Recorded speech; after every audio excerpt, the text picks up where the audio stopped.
All right. Welcome to Butchered Sports Talk. Z, back again. So great to see you again after a week off. Nice to be here, Frank. Thanks for having me again. All right. Before we get into some sports talk with the soccer talk, I want to just give a shout out to my friend who dropped her first commercial single, Dev Dupree. Pick it up on iTunes. It's called Bout It. Bout It. Boutit. You won't be disappointed. Go get that single if you can. All right. Let's jump into it. U.S. men's team tonight at 9 o'clock against Martinique. What do they have to do tonight? Win. They got to win. Well, they can get away with getting a point, getting a draw, but the more points that they give up, the harder it's going to be for them to actually qualify for World Cup. They didn't do themselves a whole lot of good recently.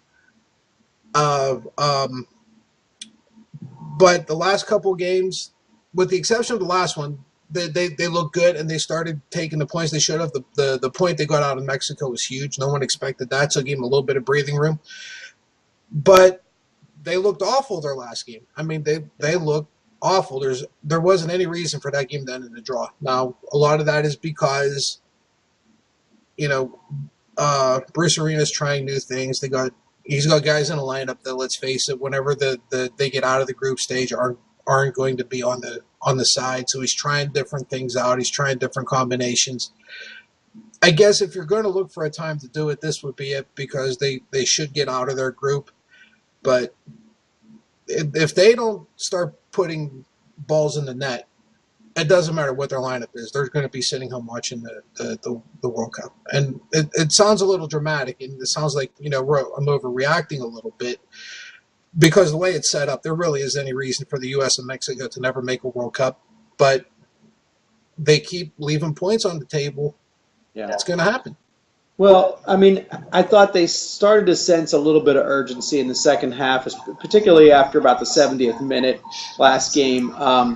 But then, of course, opponent when you're an underdog and you start to sense that you've got a chance to steal a game or, hold on for the draw, they just kept frustrating the U.S. and wasting time, doing things to kill rallies, and there were a couple times where the form looked good for the U.S. They came in, they had a little bit of a look like there could be some danger, they could put some heat on for a goal.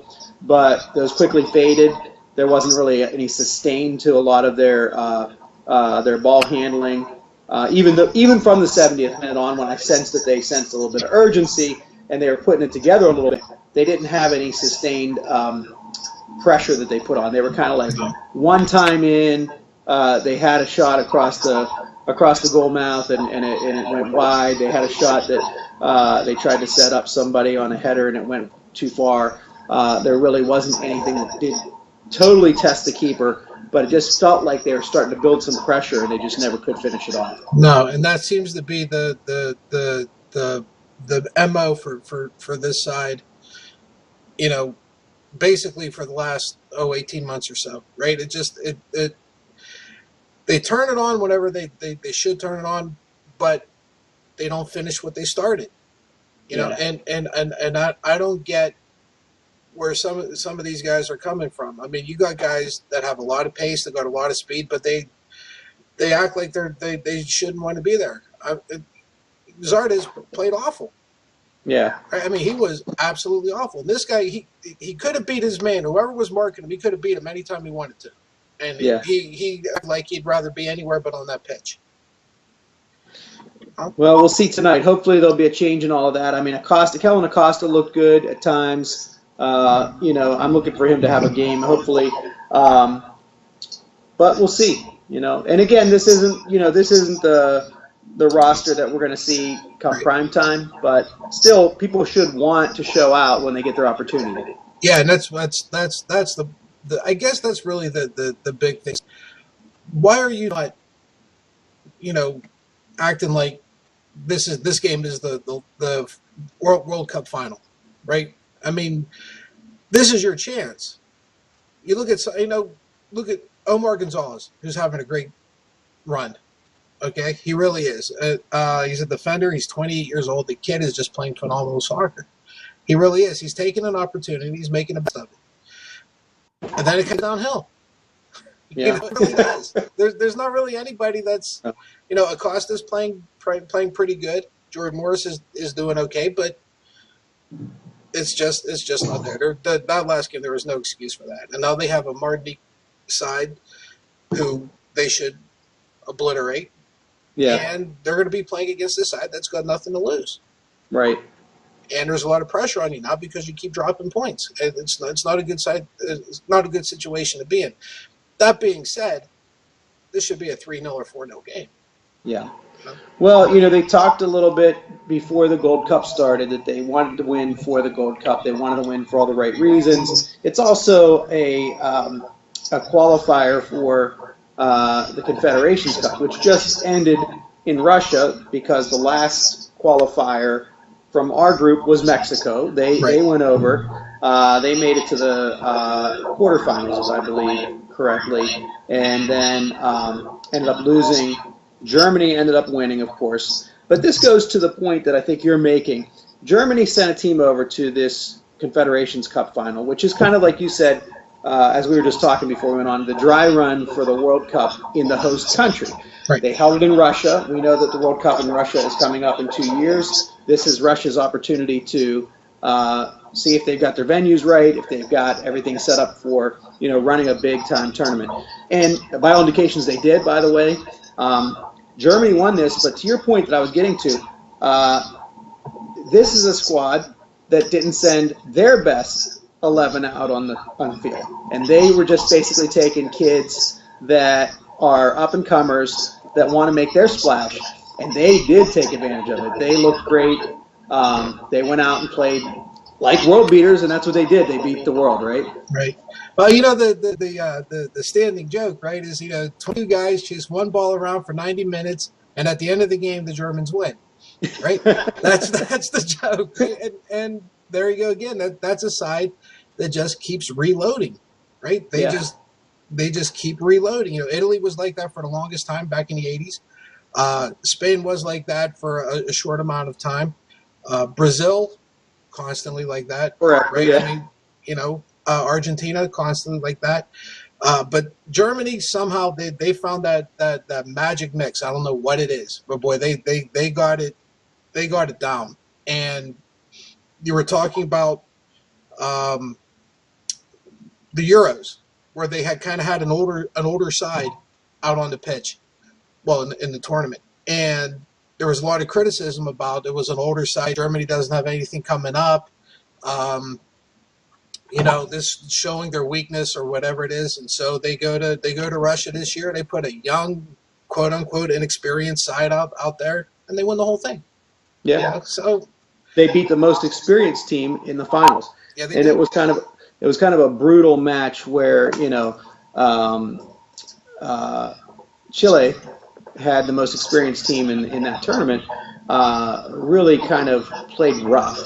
Yeah. I wouldn't say dirty, but they played rough. They played South American. Yeah. Yeah, they did. They played South American soccer. Yeah, it was all they could do, and it didn't matter at the end of the day. Didn't matter. And like I said, they just keep reloading. They don't even rebuild. They're kind of like our women's side. They just reload. Yeah. And just go at it. It's amazing. It's fun to watch, boy. And they play beautiful soccer too. I mean, their game is just phenomenal. They do. They attack. It's not just sitting back and waiting to counterattack. It's not just sitting back and going on runs. They put together real pressure on the offensive side of the ball, and they have a beautiful game. You said it perfectly. So, do you think that there will be another? There's talk that after this time in Russia, there will not be a Confederations Cup anymore. What do you think about that? I understand the argument for canceling it or killing it or whatever you want to call it. I understand that argument, and it's a legitimate one. But I think at the end of the day, you have two issues. You have one issue where you have a host side who really needs some sort of tournament, some sort of dress rehearsal, some sort of whatever you want to call it, to make sure that they're on the right track, to make sure that they can start addressing issues that maybe they don't anticipate. So it's really good for the host country. Okay, it really is. It's also good for the countries that are participating in it, because it kind of gives you a barometer of how you're advancing and where you're moving. Last year you had the Euros and you had Copa America, right? The Centenario. So you went from there, and that was a good. Even if you use that as your baseline, and now, and now you have the Confederations Cup, so you get to see how far you've advanced and how far you've come, or what weaknesses you've come up with. Did you take a step back? So now you have a year or two, or whatever the case may be, in order to get your side prepared for the World Cup, which is, everybody. That's the big thing, right? I mean, that thing is bigger than the Olympics. So that's good. Plus, don't forget the other side. At the end of the day, whenever all is said and done, there's too much money left on the table if you don't have this competition. There's just too much money for them. And that's what drives everything. Yeah, it does. That'll make the decision for everybody. Right. And you don't want to say that because it's a sport, and you want to be I don't want to say you want to be a fan, but you want to look at it from a fan's point of view, fan's perspective, right? You want to romanticize it a little bit. Bottom line, there's too much money to be lost if they don't do it. So I honestly, my honest opinion is, they're not going to change it. They may change like the format a little bit. They may tinker with it a little bit, but they're not going to get rid of it. Just my opinion. Well, I always want to see more soccer, not less soccer. So absolutely. I hope you're right. Me too. Me too. Well, let's shift gears just a little bit. We still have some of the things that are brewing out in the transfer season, and let's hear a little bit about some of the moves that have been made over the last week or so. Well, the first one I'm going to talk about, right, is Lukaku's is a Red. He made the move over to Manchester United. I think the only person happier than Jose Mourinho was probably my son. I really think so. Just because he's such a huge United fan. It was a good move for him. It was a good move for United. There's been a lot of talk about, he's not gonna. He might have a hard time because he's not gonna have the room on the front that he had. Now that he's at United. I simply don't believe that. This guy has too much ability. He has too much skill. He's got too much pace. It's going to be a really good fit for him. Is he going to put up, Ibrahimovic numbers? Who knows? Maybe it wouldn't be a stretch, but it's a plus for everybody. If you're a United fan, you got to love it. You absolutely have to be ecstatic over it. I'm thrilled.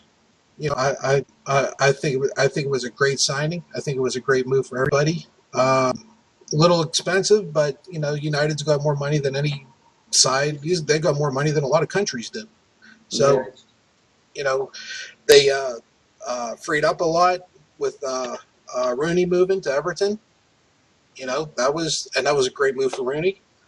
He gets to go back home. So that was. It's kind of like everything went full circle now, right? He started at Everton, went to United, won just about everything. Well, he did win everything there was to win at United. With winning Europa last year, he literally won everything anybody playing in Europe could win. And now he's going back home, and he still has some. He's still got some soccer left in him. The legs are they got some miles on him, and his knees are shot, but the guy knows how to play, and he's got a soccer brain, and it's a really, really good move for him. I'm very happy for him. I hope there aren't United fans that are getting salty about it. I sure hope not, because there wasn't any room for him in this side anymore. Right. So he's pretty well celebrated in England for good reason. Rooney, that is, and he's kind of a great story if you go beneath the surface and just think about how young he was when he came in to the league, and the expectations that were on him, the injuries that he fought through, and then winning everything he did. I mean, he's not a household name in the sense of a Ronaldo or a Messi in terms of worldwide. I mean, I would argue that a lot of soccer fans around the world obviously know who he is, know who Rooney is. But I mean, here in America, it's not as well known. But I would say that's a shame, and people should get to learn a little bit about him, and just kind of get to know his story. Great player, a lot of heart. So the guy, he's tenacious. Yeah, he Manchester United. You look at the names that played for Manchester United. Okay, Georgie Best. Right, I mean, we're going to go back a bunch of years, right? You have Cristiano Ronaldo played for him. Beckham played for them. Rooney outscored them all. and something. he outscored all of them. He's England's all-time leading scorer, the whole country, and it's history, right? I mean, you can say what you want about the guy, but you can't say he wasn't. At one time he wasn't one of the best in the world. Was he ever prolific, and he came through when he needed to. Was he ever Messi's class? But no, I mean he's Messi's an anomaly. I mean Right. he's the guy that breaks all the rules. Yeah. But I'll argue that for the rest of every other human being on the planet, he was good as anybody. Yep. It's a shame he doesn't get the recognition, like you said, that he deserves, because the guy was. You couldn't ask for anything. He gave you everything. You couldn't ask for anything more from a player than you got from him. So what else? What other moves are going on? Well, there's always Arsenal. I'll be honest. I'm glad I'm not an Arsenal fan.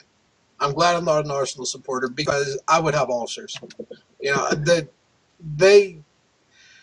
Giroud wants out, apparently.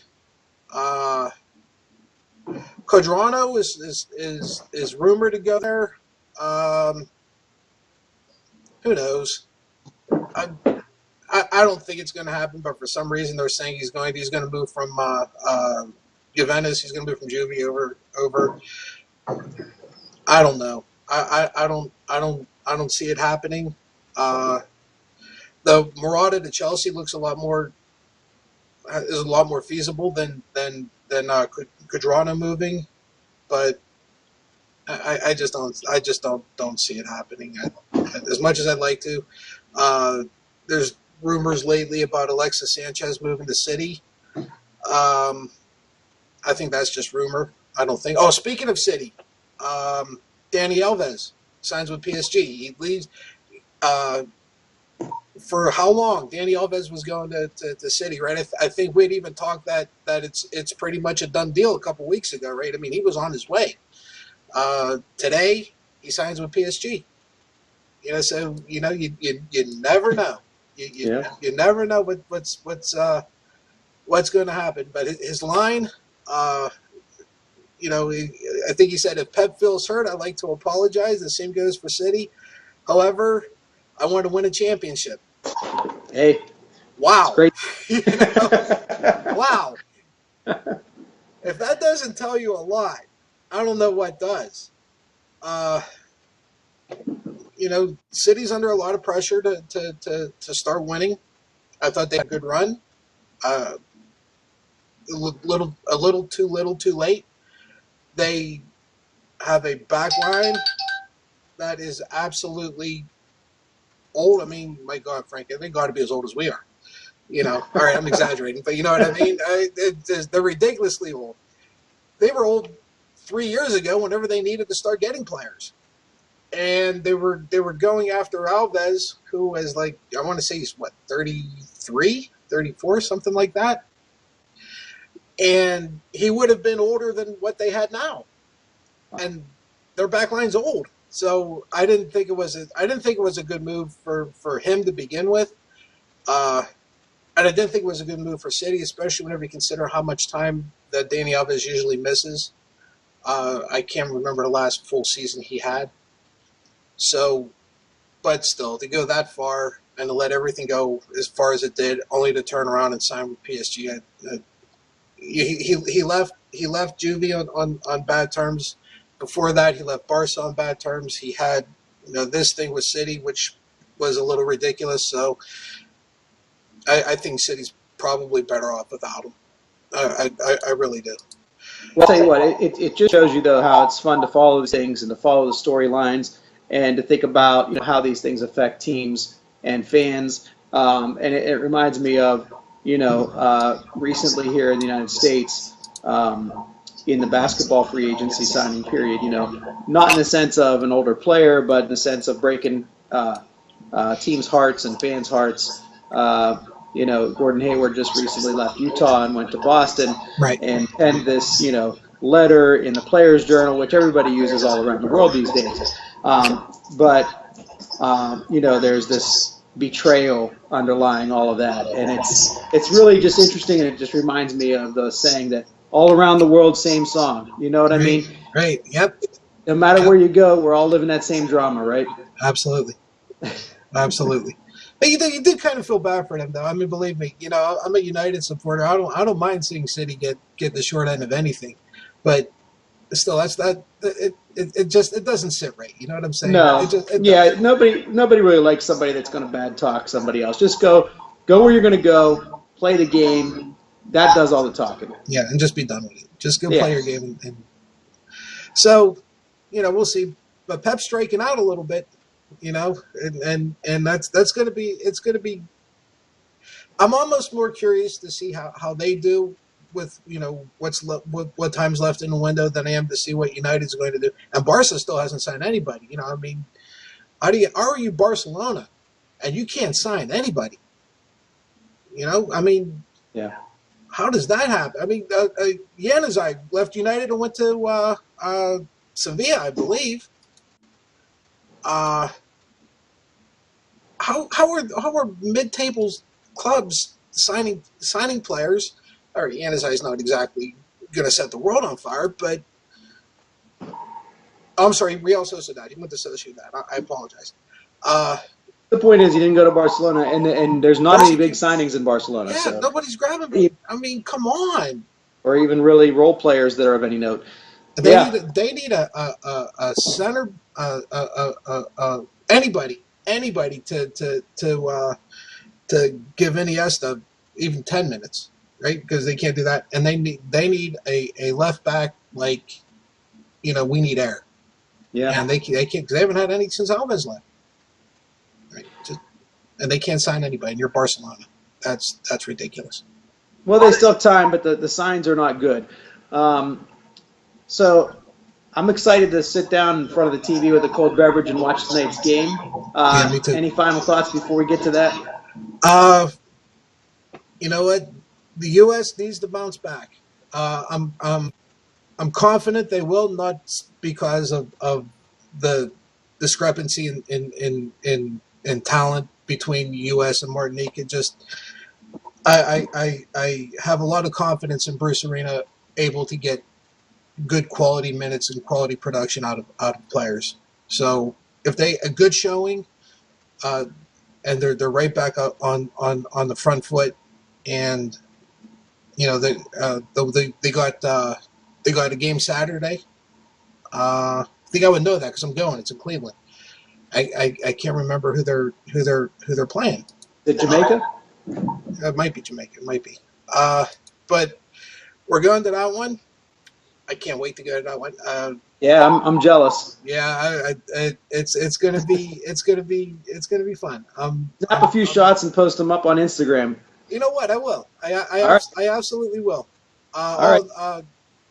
Nicaragua. Oh, Nicaragua. Okay. Yeah, they're playing Nicaragua on the 15th. Yeah. It's a 7:00 game. It's in Cleveland. It'll be on probably FS1, I would think. I saw the women's side there last year. It's a great facility for a soccer game. The fans were amazing, and it was a women's game. Men's game it should be off the hook. I really wish Pulisic was playing, but yeah, you know what?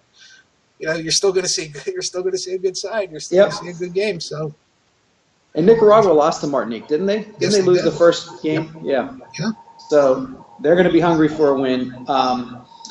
U.S. I think wins tonight 3-1. I'm looking for them to put on a little bit of an offensive show because they're going to be a little bit, coming out wanting to perform like we talked about. They're going to go I think they'll extend into the offensive zone, and it'll pay off for them, and it might just open them up a little bit too, so Martinique will get a goal. I don't know. That's just my thought. 3-1. I say 3-0, so we're good. We're on the same page. All right. Well, listen, this has been fantastic. I think this was one of my most enjoyable times doing this with you, which means we got to keep doing it. Absolutely. And look forward to next weekend or next week, Wednesday. You know what? We might be doing this from Italy. Oh, look out! Look out! and I wish I was with you. I'll hope to hear from you about how Cleveland is. Yeah, absolutely. Yeah, we'll probably talk between now and then, between now and our next podcast. But yeah, absolutely. All right. Join us at Frank Nattel on YouTube. Follow us on Twitter at Butchered Sports. Follow ZCBA. Go ahead and shout out your site, Z. CZBA is my my Twitter account. I post everything. I mean, it's ridiculous. It's like I've my brain's scattered. I go everything. As far as soccer is concerned, it's almost always either United or Barca, but I try to get a little bit of everything in there. Sides that are not United or Barca are either the men's national team or women's national team, and just about any Premier League team you're going to find. Come in and follow and send me a message and talk to me and let me know what you think. It's good stuff. I enjoy reading all your stuff. And let us know if you subscribe to any of the YouTube channel or follow us on Twitter. Let us know what you want us to talk about, anything you want us to cover. We'd be glad to do it. For now, thanks for joining us on Butchered Sports Talk. Have a great night, Z, and good time in Cleveland when you go watch the men's team. Hey, Frank, I'll talk to you soon. Take care.